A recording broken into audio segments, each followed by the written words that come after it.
Panama Canal is much more epic than you think, and there is a reason the US wants to take it back.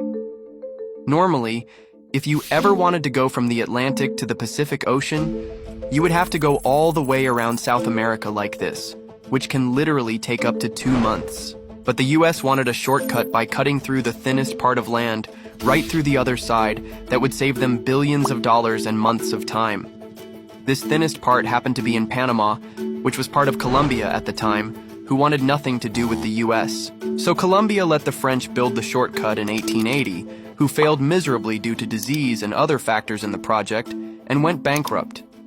America saw this and determined that Panama needed some good old freedom, so they intervened and helped Panama gain its independence in 1903. In return, Panama gave the US this tiny strip of land that happened to be exactly where the canal was being built.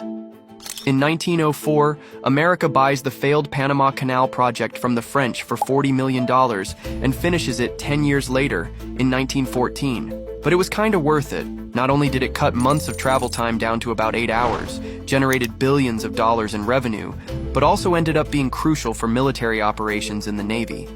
So what happened? How did the US lose control of such a critical asset? Well, first, you need to realize the Panama Canal sure ain't no hole in the ground tunnel that just connects the two oceans. The sea level on the Pacific side is actually about 20 centimeters higher than on the Atlantic side. In order to get ships across, the Panama Canal uses a series of locks and water chambers that slowly fill up and bring the passing ship up to the water level of the artificial lake on land. It passes through the man-made lake and does the same thing in reverse on the other side to bring it back down to the other ocean. Boom, boom, bop, easy does it, right? Well, not so much.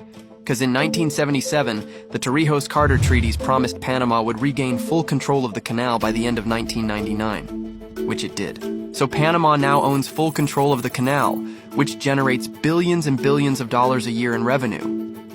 And you know who loves billions and billions of dollars?